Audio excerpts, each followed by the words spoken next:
할렐루야. 주님께서 저들과 함께 하십니다. 오늘 말씀 누가복음 15장 19절로 20절, 신약 122쪽.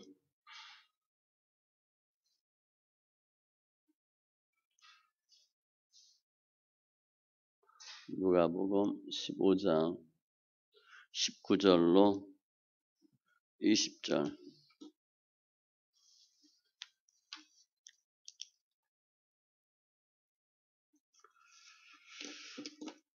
같이 천천히 읽습니다. 지금부터는 아버지의 아들이라 일컬음을 감당하지 못하겠나이다. 나를 품꾼의 하나로 보소서 하리라 하고 이에 일어나서 아버지께로 돌아가니라. 아직도 거리가 먼데 아버지가 그를 보고 측은히 여겨 달려가 목을 안고 입을 맞추니. 아멘. 기도합니다. 할렐루야. 조선 하나님 감사합니다. 예배합니다. 영과 진리에 예배되게 하시고 주님께서 친히 저희들의 구주 되심을 감사합니다. 이 세상 주를 믿는 믿음으로 살게 하여 주시되 믿음에 나가게 하여 주셔서 믿음의 진보가 믿음의 성숙이 있게 하여 주시고 주님 보시기에 진정한 그리스도인으로 역사하는 은혜가 있게 하여 주시옵소서. 말씀을 보는 눈, 듣는 귀, 깨닫는 마음 더하여 주셔서 말씀이 생명 되게 하여 주시옵소서. 감사하며 모든 말씀 예수님의 이름으로 기도합니다. 아멘. 할렐루야. 주님께서 저들과 함께 하십니다. 또 예배하는 우리 심령들 주님의 크신 은혜가 있게 바랍니다. 오늘 탕자 비유입니다. 탕자. 주인공은 탕자고 큰 제목은 치유. 오늘 중요한 단어는 품꾼이에요. 품꾼.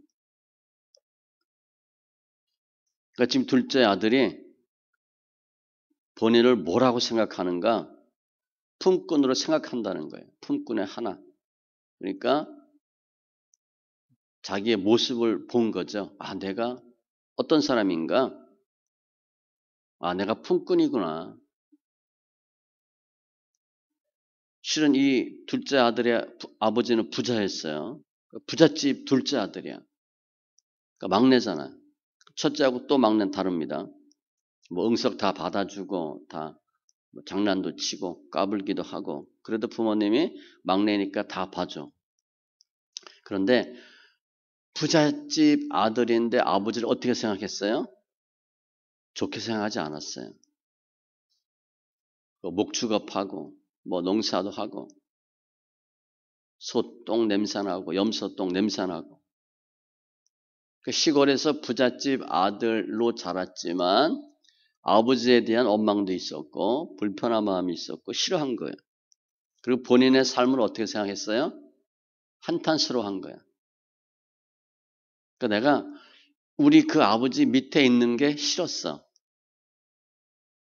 내가 아버지가 좋고 어머님이 좋고 그러면 우리 부모님한테 감사합니다. 그럴 텐데 그 삶 자체를 싫어한 거예요.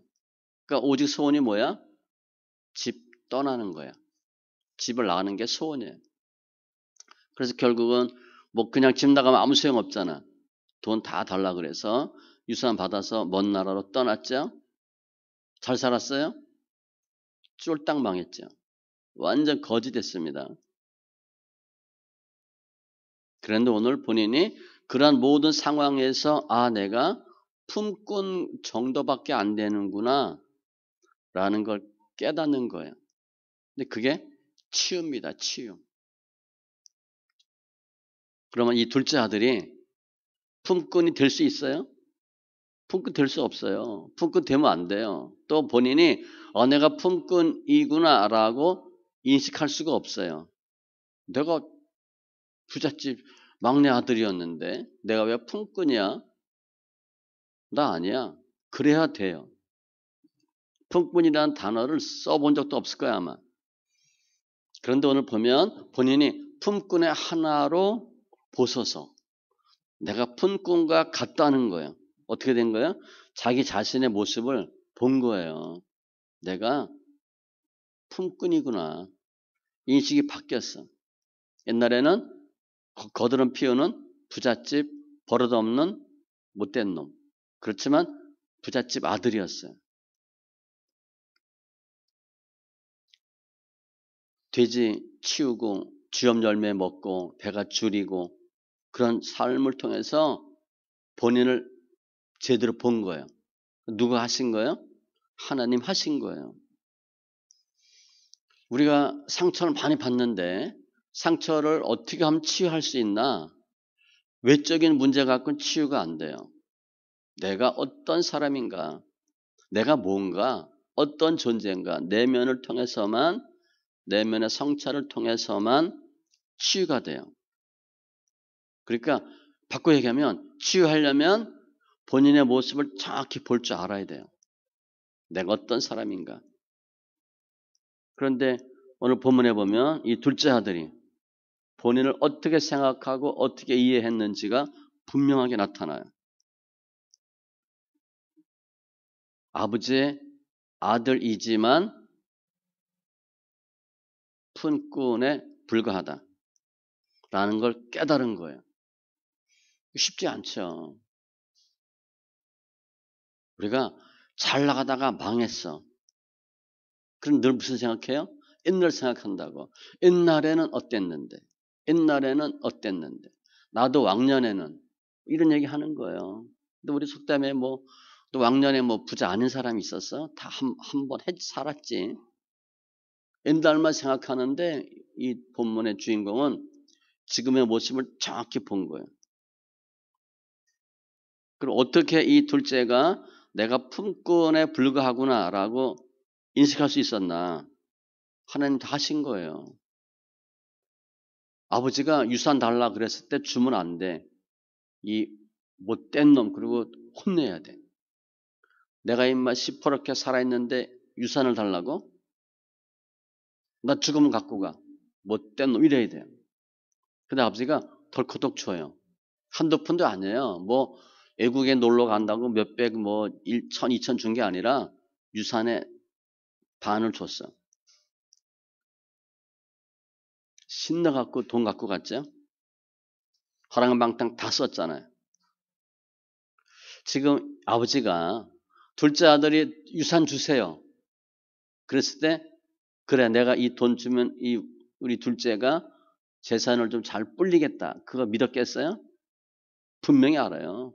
요놈 요거 갖고 먼데 튀어서 다 까먹고 실패할 놈이다. 다 알아요. 그럼에도 불구하고 돈을 주었어요. 누가? 아버지가. 하나님이. 하나님 하신 거예요. 그 왜 돈 다 날릴 거 알면서 주셨나? 그 아들을 치유하려고. 정신 차리게 해서 부모가 어떤 건지, 하나님 어떤 건지, 인생이 어떤 건지 분명히 알게 하려고 주님이 주신 거예요. 아버지의 마음이에요. 그러니까 이 둘째는 절대 품꾼이다라는 생각을 해본 적이 없어. 그런데 오늘 보면 하나님께서 이 둘째로 하여금 내가 품꾼에 불과하구나라는 것을 깨닫게 하신 거예요. 낮추셔서. 그러니까 우리 낮아지면 힘들죠. 낮아지면 힘든 건 사실인데 거길로 끝나면 안 돼요. 하나님 다 이유가 있어. 그럼 어떻게 하나님이 이 둘째가 내가 품꾼이구나라는 것을 알게 하셨나? 먼저는 주님이 찾아오신 거죠. 어떻게 보면 이 둘째는요. 나쁜 놈이잖아. 아버지가 그냥 안 먹고 안 입고 열심히 모은 돈 나중에 보면 이제 큰 형이 얘기하죠. 다 창기와 함께 돈을 말아먹은 놈이라고. 그런 놈이에요. 더러운 놈, 추악한 놈. 그러니까 아버지 보기에는 이건 아들도 아니야. 이놈은 내 아들 되기를 포기한 놈이야. 그러니까 더 이상 아들로 부르고 싶지 않은 놈이야. 우리로 보면. 그러다 그 돈 다 갖고 가서 돼지 쥐염 열매도 못 먹고 품꾼이 됐어. 품꾼은요, 종이 아닙니다. 종의 종이야. 그러니까 최하야, 최하. 종에도 급이 있습니다. 최고 말단 종이에요. 계약직 종이 아니고 일용직 종이야. 지금으로 보면. 하루 일용직이야. 그러니까 오늘 갔는데 오지 마. 그럼 못 가요. 종은요, 계약직이야. 그냥 어느 집에 종이다 그러면 계속 종인데 이 품꾼은 계속 종도 못해. 미안한데 내일 오지 마. 그러면 그 종도 못해 먹어요. 최고 밑바닥 일용직 종. 지금으로 보면. 그런 단어는 없지만 일용직 종이에요. 그 귀한 돈을 다 창녀와 함께 술로 다 그냥 말아먹은 놈이잖아요. 이 세상으로 봐도 이런 아들은 어떤 아들이야? 쓰레기 같은 놈이야. 절대 두 번 다시 저런 아들 보면 아버지가 그야말로 돌아버릴 거야. 저게 내 자식이라는 게 너무 비참하고 고통스러워요. 엄마가 보기에도 저게 내 뱃속에서 나온 내 아들이야? 이게 생각하기도 끔찍한 놈이야. 더러운 존재, 하찮은 존재, 취약한 놈. 그래서 품꾼 됐잖아요. 돼지 우리에서 돼지 쥐염 열매 먹잖아. 그럼 일반적으로 볼 때 뭐라고 얘기해야 돼? 그럼 잘 됐다 그럴 거야. 그럼 돈 펑펑 쓰더니 잘 됐다. 내가 엄마 내 아버지 돈 그렇게 쓰는데 내가 돈을 벌어 부자가 돼? 뭐 잘 씻길 했겠어요? 잘 먹길 했겠어요? 옷이 입겠어요? 그냥 거의 준돼지지, 준돼지. 돼지 치는 사람이니까. 그러면 이 둘째가 왜 품꾼이 됐어요? 가장 처음이 뭐야? 이유가 아들 되길 싫어한 거예요. 나는 저 아버지, 아들이 싫어. 아들 노릇 하기가 싫은 거예요. 나는 더 이상 저분의 아들이 아니야. 그걸 버리고 나온 거잖아요. 그게 불행의 시작이에요. 그러니까 지금 이 둘째 아들은 하루하루가 힘들어. 하루하루가. 그나마 돼지라도 치고 주엄 열매라도 먹으면 견딜 수 있어요. 그것마저 안 되면 아무것도 할 수 없어요. 사람은 성공하고 잘 나갈 땐 자기 모습을 뒤돌아보지 않아요. 잘 나가니까. 또 잘 나갈 때는 어때요? 바쁘거든. 할 일이 많아요. 그러니까 내가 어떤 존재고 내가 어떻게 살아야 되고 어떻게 이렇게 됐고 전혀 생각하지 않아요. 사람은 실패를 해야 자신의 삶을 뒤돌아보게 돼요. 그리고 지혜가 생겨. 우리 힘들 때예요. 그때가 하나님 보시기에는 좋은 때예요. 그런데 내가 실패하고 망했어. 비참해. 그걸 끝나면 그게 정말 비참한 거예요. 그런데 하나님은 실패하게 하시고 오신 거잖아요. 물론 실패하는 과정도 주님 함께 하시지만 실패하고 주님이 버려두지 않아요. 그때 찾아오시는 거예요. 히브리서 13장 5절 내가 결코 너희를 버리지 아니하고 너희를 떠나지 아니하리라 하셨느니라. 우리 생각에는 내가 너무 잘못하고 너무 힘들고 비참하고 그러면 하나님 나를 버렸다고 생각해요. 이제는 나는 하나님의 자녀가 아닌가 보다. 하나님도 나 포기하셨구나. 우리 가끔 그런 말 하잖아요. 하나님 우리 남편 포기하셨다고. 절대 그 남편 포기하지 않습니다. 우리 자신도 포기하지 않아요. 하나님 언제 역사하시나 찾아오셨나? 바닥을 치고 비참할 때 일용직 생활하고 사는 게 아닐 때 주님이 찾아오신 거예요. 이렇게 찾아오신 주님이 찾아오셔서 어떻게 하도록 하셨나? 깨닫게 하는 거예요. 무슨 깨달음인가? 내가 어떤 사람인가를 깨닫게 하는 거예요. 돈의 중요함, 사람과의 관계, 어떻게 살아야 되나, 그것도 중요하지만 가장 중요한 것은 내가 어떤 존재인가를 깨닫게 하도록 주님이 하셨어요. 지나고 나니까 옛날에 아버지 밑에서 또 그 돈 갖고 먼 나라 가서 허랑방탕할 때 그때 삶을 보니까 그때 삶이 어떤 삶이에요? 정말 망할 짓을 하고 살았어 내가. 품꾼 되려고 작정을 한 거예요. 그때 보니까. 그땐 그게 너무 좋은 줄 알고 너무 내가 잘한 줄 알고 행복한 줄 알고 아버지 떠나서 마음대로 돈 쓰고 마음대로 할 수 있으니까 그게 행복인 줄 알았어. 지금 보니까 불행의 시작이고 죽을 일을 한 거예요. 죽을 일. 더럽게 사는 거예요. 아버지를 떠나서. 가장 중요한 단어는 그거예요. 아버지를 떠나서. 아들 되기를 포기하고. 돈만 있으면 다 되는 줄 알았는데 그 돈도 어떻게 날아갔는지 하나도 없어요. 돼지처럼 사는 거예요. 실제 돼지처럼 살고 있는데 뭐가 돼지 같은 삶이었나? 옛날에 허랑방탕하고 돈으로 흥청망청할 때가 돼지 같은 삶이었어요. 그래서 이 둘째가 생각하는 거예요. 내가 그때 아버지랑 함께 있을 때 아버지가 미워서 아버지가 싫어서 그 집 구석에 있기 싫어서 어떻게 하면 이 집 떠날까? 그렇게 생각하고 결국 집을 떠났는데 그 모습이 어떤 모습이에요? 정말 실패하는 모습이고 못난 자기의 모습이에요. 그러니까 다시 거기 가서 내가 아들 되겠다고 말할 수 있어요? 못하는 거예요. 내가 아들 구실을 하나도 못하고 아버지 속만 썩이고 아버지 재산만 까먹고 몹쓸 짓을 한 거예요. 그래서 오늘 이 주인공이 뭐라고 얘기해요? 아버지의 아들이라 일컬음을 감당하지 못하겠나이다. 품꾼의 하나로 보소서. 지금 아버지한테 하고 싶은 말이 있다면 우리 뭐 무슨 거 보면 부모님에게 영상통화하세요 그런 거 있잖아요. 지금 아버지한테 할 말이 있다면 무슨 말 하겠느냐 이렇게 하고 싶대. 아버지의 아들 일컬음을 감당치 못하고 품꾼의 하나로 보소서. 아버지 제가 아버지의 아들이 아니에요. 품꾼에 불과해요.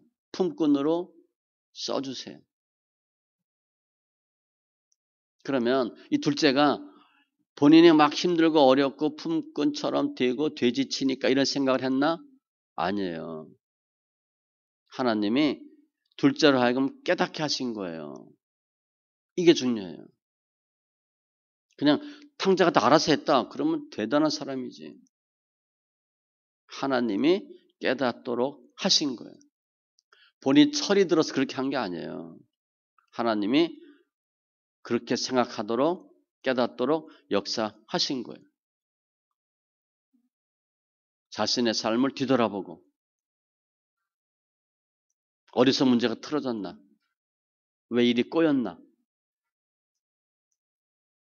내가 옛날에는 떵떵거리는 비록 시골이지만 시골 부잣집 둘째 아들이었는데 돈 없어서 못한 게 없는데 돈만 있으면 다 할 줄 아는 그런 상황이었는데 내가 왜 지금은 돼지치며 살아야 되고 어디서 문제가 생겼나? 내가 왜 이렇게 못난 자식이 되어버렸나? 아 정말 내가 아버지한테 못할 짓을 했구나. 그 아버지 지금 이 둘째가 아버지가 지금 이 순간에 만났다. 그러면 아버지 앞에 고개 들 수 있어요? 고개도 못 들어요. 눈물만 뚝뚝 흘릴 거야. 아버지 잘못했다고. 하나님께서 둘째로 하여금 모든 것을 다 잃어버리게 하시고 과거의 삶을 뒤돌아보고 자신이 어떤 존재인가를 알게 하신 거예요. 옛날에는 돈만 있으면 다 되는 줄 알았어요. 옛날에는요. 영국에서는 의회나 이게 힘이 워낙 크니까 남자 여자 바꾸는 거 외에는 다 할 수 있다 그랬거든요. 지금은 남자 여자 다 바꾸잖아. 막 다 바꾸잖아요. 우리나라도 동성 부부 인정합니다. 둘째는요, 돈이 있으니까 다 할 줄 알았어요. 다 되는 줄 알았어. 그때는 뭐 깨달음 이런 것도 없어. 돈 쓰는 게 낙이야. 그러면서 본인은 어떻게 생각했어? 야, 진짜 이 세상 정말 행복하다. 돈은 쓰는 맛이 있어야 돼. 뭐 별 생각 다 했을 거야. 야, 돈이 최고구나. 야, 너무 해피하다. 내가 엄청난 사람이지. 이 젊은 나이에 이 돈을 다 쓰고 펑펑 거릴 수 있으니까. 할렐루야. 그랬어요. 주님, 보이지도 않았어. 주님 필요도 없어요. 그런데 지금은 다 잃고 나니까 비참한 모습을 통해서 애롭기도 하고 주님이 찾아오시고 모습을 보게 하신 거예요. 그래서 본인이 생각하니까 나는 아들 자격이 없는 사람이구나. 부모한테 내가 아들로 써달라 말 절대 못하겠다. 우리 아버지가 얼마나 나 때문에 속을 썩었을까.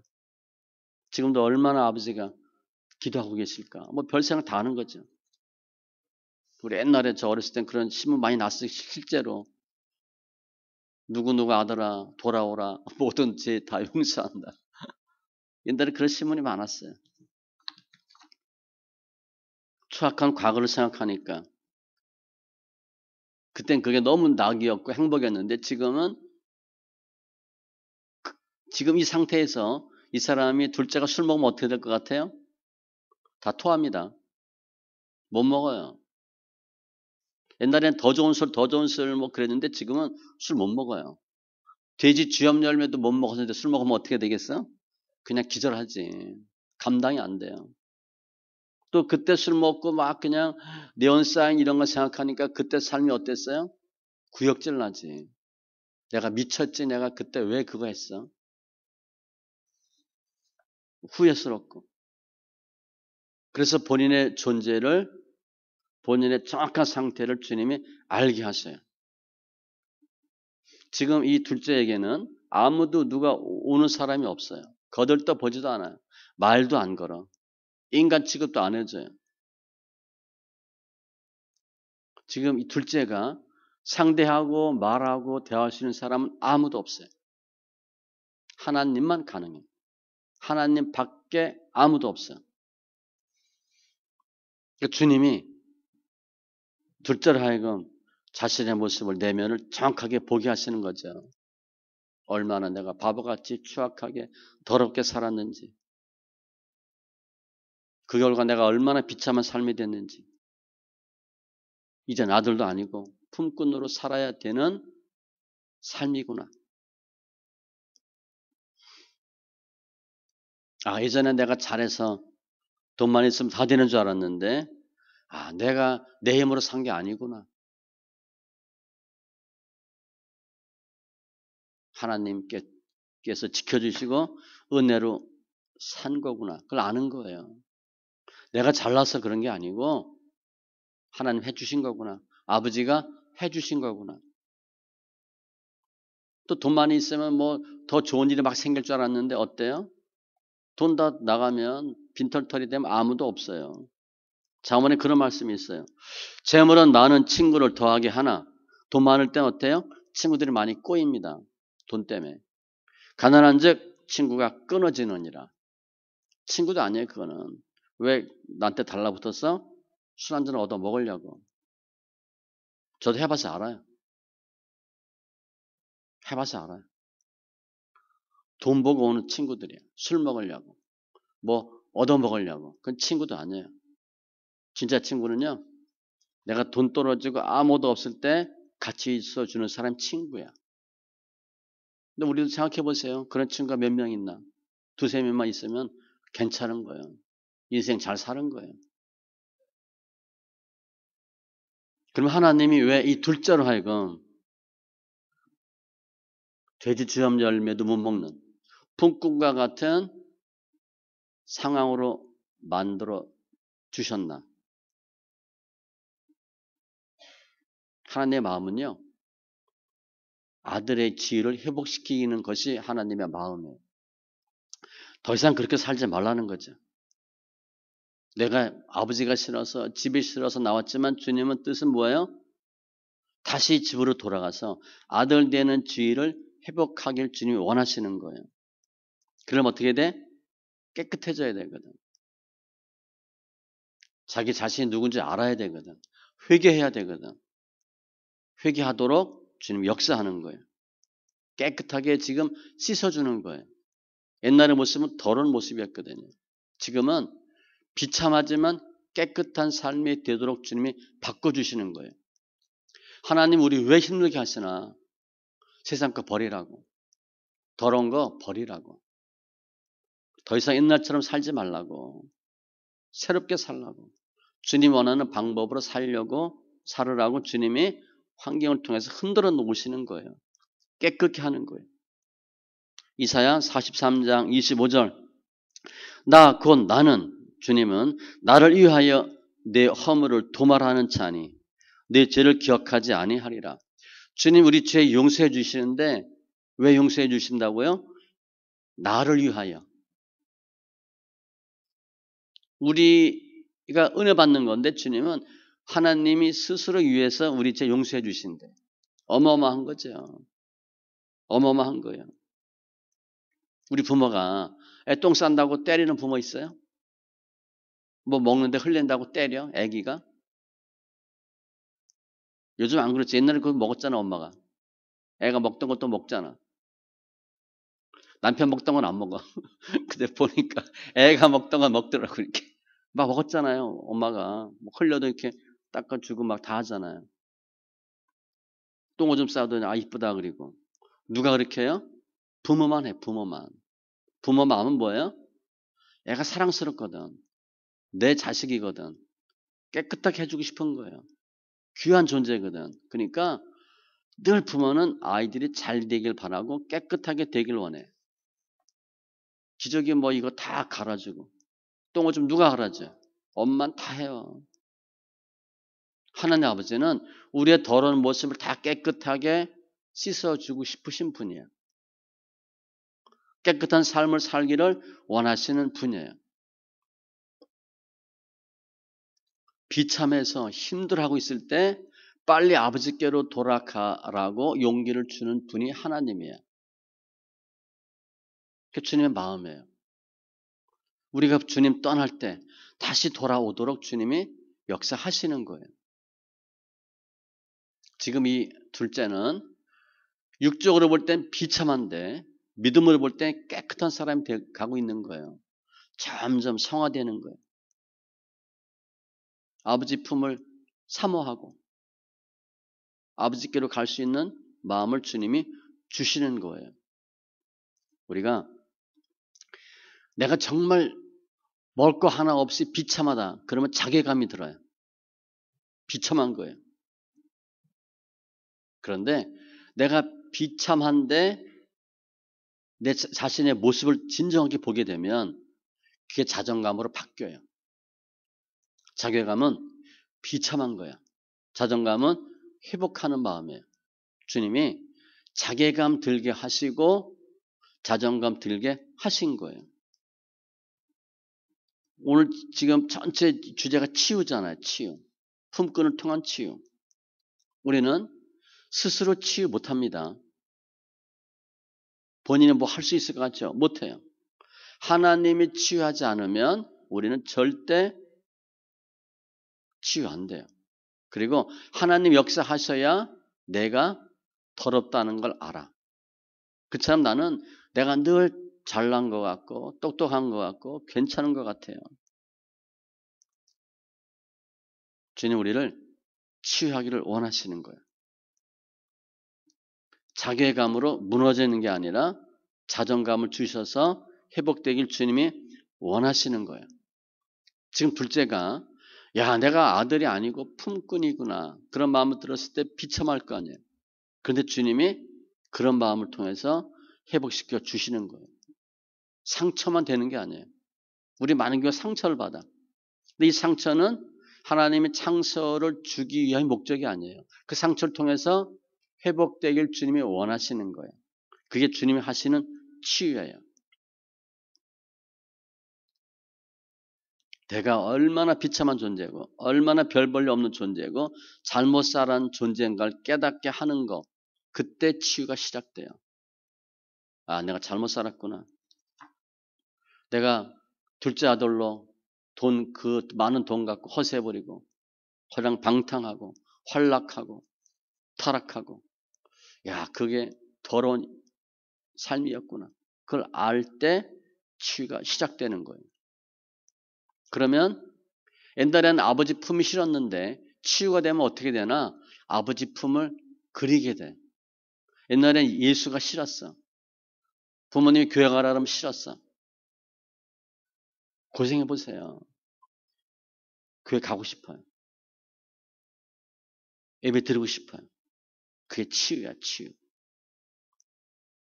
하나님 아버지의 부유함을 사모하게 되는 거예요. 그러니까 내가 정말 품끝만 못하구나. 그걸 깨달으면 어떻게 돼요? 살 수 있어요. 살 수 있어요. 내가 낮아지면, 낮은 나의 모습을 보면 그때부터 살 수가 있는 거예요. 지금 이 둘째가 계속 내가 부잣집 아들이라 생각만 하면 어떻게 돼? 비참해지고 자살할 수도 있을 거야. 창피해서는 못 살겠다. 주님은 낮아지게 해서 우리를 깨끗게 하시고 높이시는 것이 주님의 치유의 방법이에요.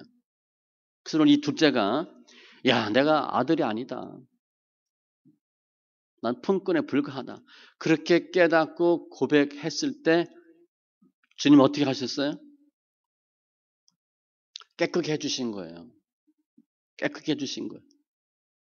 내가 아버지의 아들이라 일컬음을 받지 못하겠다. 그건 뭐예요? 내가 아들로서 잘못 살았습니다. 나는 내가 잘해서 사는 줄 알았는데 아버지의 은혜로 아버지의 아들이라는 그것으로 산 겁니다. 그걸 고백하는 거예요. 내가 잘나서 산 게 아니고 아버지께서 해주셔서 산 거고 부모님이 도와주셔서 산 거고 하나님 은혜 주셔서 산 겁니다. 또 나를 품꾼의 하나로 보소서. 그건 뭐예요? 나는 아들의 자격이 없습니다. 나는 부족한 자입니다. 더러운 자입니다. 비참한 자입니다. 완악한 자입니다. 이 둘째는 이 과정을 통해서 자신의 모습을 본 거예요. 내가 누군지를 모르면 내 마음이 병들어도 몰라요. 내 마음이 병들어요. 내가 잘해서 내가 잘났다고 생각하면 무너져요. 병드는데 계속 그 마음을 가지면 치유가 안 돼요. 이 둘째는 하나님을 만나게 된 거예요. 그리고 내가 옛날에 그것이 내가 아니고 주님의 은혜였다는 것을 깨닫는 거예요. 사도 바울이 고린도전서 15장 10절 내가 나 된 것은 하나님의 은혜로 된 것입니다. 다 하나님 하셨다 그렇게 해야 되는데 내가 했다 그러면 무너지고 회복이 안 돼요. 그냥 비참해지기만 해요. 내게 주신 그 은혜가 헛되지 아니하여 내가 모든 사도보다 더 많이 수고하였으나 내가 한 것이 아니요 오직 나와 함께 하신 하나님의 은혜로라. 고생 엄청 많이 했어. 근데 하나님의 은혜 생각하지 않으면 내가 왜 이렇게 힘들어야 되나? 왜 나만 이 짓을 해야 되나? 그렇게 생각할 수 있는데 하나님 하셨다고 생각하면 어때요? 감사할 수 있는 거예요.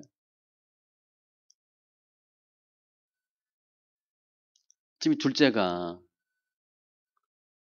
아버지의 아들로서 엄청난 은혜와 혜택을 받았는데 그걸 내가 잘못된 것으로 답답한 것으로 어리석은 것으로 불편한 것으로 살았을 때는 아들이 아닌 거죠. 그런데 내가 잘못 살았다는 걸 알게 되니까 회복되는 거예요. 깨끗한 자가 되는 거예요. 옛날에는 돈이 많았어도 더러운 삶이었어요. 지금은 돈은 없지만 깨끗해진 거예요. 나의 모습을 보면서 깨끗해진 거예요.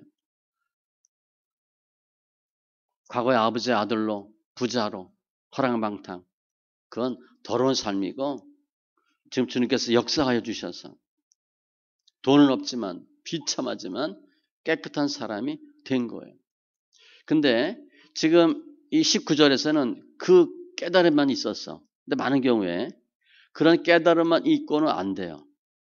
이 아들이 회복되려면 어떻게 돼야 돼? 아버지께로 가야 돼. 그게 20절이에요. 돌아갈 힘을 주님 주셨어.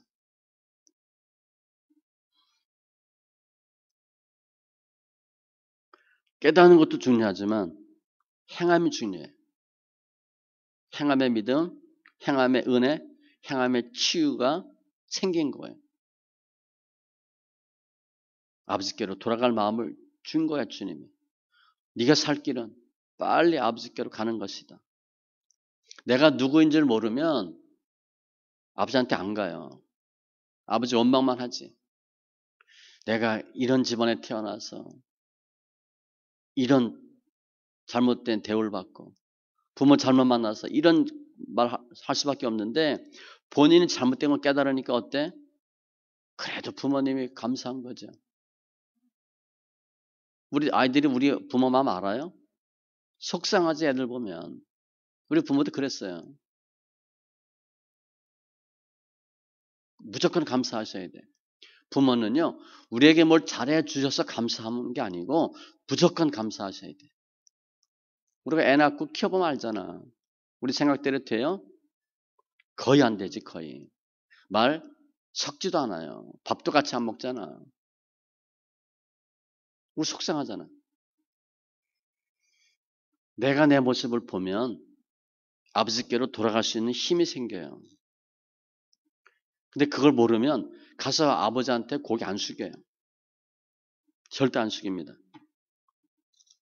계속은 아버지를 생각하는 거야. 내가 망하고 거지되고 이 비참한 것도 남 탓을 하는 거야. 부모 탓하고 날 그렇게 키워서 내가 버릇 없었고 돈이 귀한 거 모르고 아버지가 잘못 키워서 그래. 이런 소리 하는 거예요. 늘 본인은 부잣집 아들로만 생각해. 그 치유가 안 되고 회복이 안 돼요. 이런 아들은 돌아가도 뭐라고 얘기해? 아버지한테 잘못했으나 말하지 않고 그냥 할 수 없이 그냥 눈 찔끔 감고 있다가 기회 보면 또 돈 갖고 튈 생각만 한다고. 회복이 안 되는 거예요.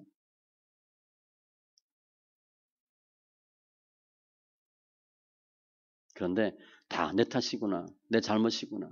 책임은 나한테 있구나. 내가 잘못 사는 거구나. 그 아들의 죄를 내가 다 마다하고 엄한 짓 하다가 이 꼴 됐구나. 그러면 아버지한테 만나서 할 말이 있어요. 잘못했다고. 그러니까 품꾼의 하나로 보소서 이렇게 말할 수 있다는 거예요. 따라서 지금 돈이 엄청 많아. 엄청 잘 나가. 그런데 하나님이 없어. 하나님께 돌아가지 않았어. 그럼 어떤 삶이에요? 더러운 삶이야 그게. 비참한 삶이고요. 나중에 멸망할 삶이에요. 내가 지금 없지만 그래도 아버지께로 돌아와서 아버지 함께한다. 그게 깨끗한 삶이고요. 소망 있는 삶이고 가능성이 있는 거예요. 우리 거대 예수 믿는 사람은 거룩한 거지잖아. 거룩한 거지. 성경에 없는 말인데 제가 만든 거예요. 거지지 우리. 돈 없잖아. 그런데 어때? 하나님 보시기에는 괜찮은 거예요. 거룩한 거지. 이렇게 생각할 수 있어. 돈 많은 거지는 안 될까? 우리 믿음이 그만한 믿음 되면 돈도 주셔요. 조금 아직은 조금은 연담 좀 받아야죠. 이게 오늘 둘째 아들의 내용인데, 그럼 우리는 품꾼이라는 단어를 쓰면 우리는 내가 품꾼이다 뭐다라는 생각 별로 안 해요. 그냥 잘 나간다고 생각해. 힘들면 비참하다고 생각해. 그건 옳지 않아요. 높이는 것보단 낮추는 게 좋아요. 그런데 일반적으로 우리는 내가 품꾼인가? 라는 생각하기 싫고 인정하기 싫어요. 그런 자체를 싫어해. 근데 주님은 환경을 통해서 우리를 내가 품꾼이구나. 아들은 도저히 아니고 품꾼이구나 라고 생각하도록 믿음의 눈을 열어주시고 환경을 통해서 깨닫게 해주셔요. 그게 연단이에요. 물질로, 자녀로. 우리 생각대로 돼요? 안 되잖아. 가족관계에서. 몸 아프잖아. 그럼 항상 무슨 생각을 해야 되나? 내가 틀렸구나. 이 생각하셔야 돼. 내가 아들이 아니고 품꾼이었구나. 그 주님 원하는 삶이에요. 낮추면 낮출수록 주님 높여주셔요. 내가 높을 땐 그 생각 안 했거든. 내가 잘 나가는 줄 알았는데 환경 통해서 낮아지면 주님 높이시는 거예요. 베드로가 누가복음 5장에서 예수님 만나서 뭐라 그래요?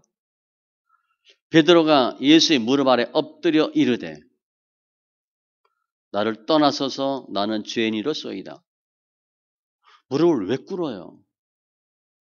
근데 털썩 무릎을 꿇고 죄인입니다. 사도 바울은 내가 죄인 중에 귀순이라. 내가 진짜 나쁜 놈이구나. 그러니까 계속 자신이 낮아진 걸 아니까 주님 어떻게 하셔요? 높이는 거예요.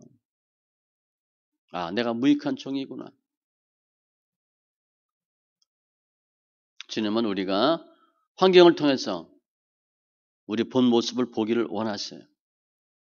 그러니까 영적으로 내가 죄인이구나. 그 깨달으면 주님이 육적으로 연단 덜 시켜요. 그런데 그게 안 되면 주님이 육으로까지 연단시키는 거야.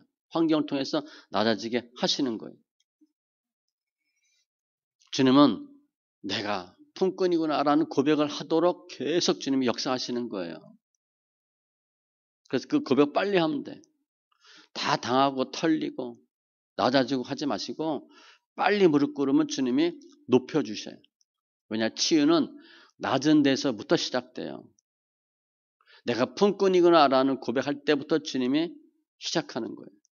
그런데 이 낮아진 비참한 상태에서 정말 비참하다 이렇게만 생각하면 정말 비참해요. 주님 그걸 원하지 않아요.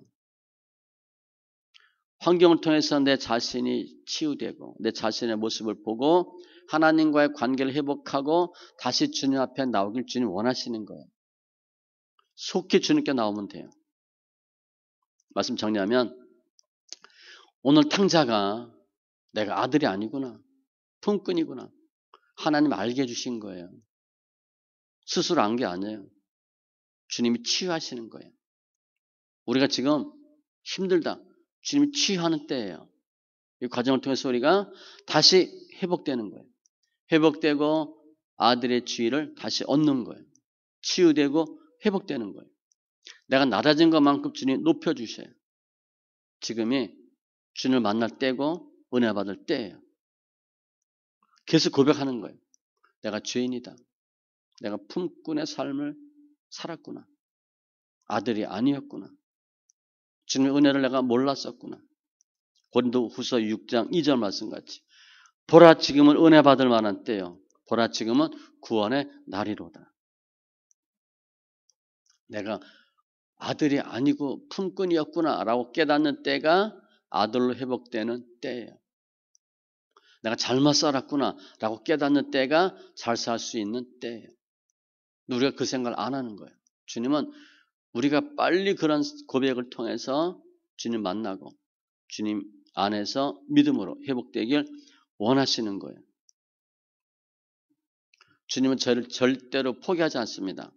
저를 버리지 않아요. 핏값으로 샀거든. 절대 안 버려요. 그 주님의 은혜를 체험하시고 주님과 동행하심으로 회복되고 자유함으로 담대함으로 예수 안에서 승리하는 귀한 심령들 다 되시기 바랍니다. 기도합니다. 좋으신 하나님 감사합니다. 오늘 둘째 아들 부잣집 둘째 아들이었는데 본인이 가만히 생각해 보니까 아들은 너무 과분하고 감당할 수 없고 품꾼의 하나에 불과하다는 것을 깨닫게 하신 주님 감사합니다. 우리가 지금 낮아지고 비참하고 힘들고 낙담하고 절망 가운데 있는데 그 자체가 목적이 아니라 나의 모습을 보고 주님께 돌아오길 원하시는 주님 감사합니다. 우리 아픈 마음 치유하여 주시고 다시 아들의 지를 회복하게 하여 주셔서 주님께서 하셨습니다라는 귀한 고백이 있게 하여 주시옵소서. 힘들고 어려운 상황을 보는 것이 아니라 지금도 역사하는 주님을 보고 그 주님을 만나고 예수 안에서 승리하는 귀한 심령들 다 되게 하심을 감사하며 모든 말씀 예수님의 이름으로 기도합니다. 아멘.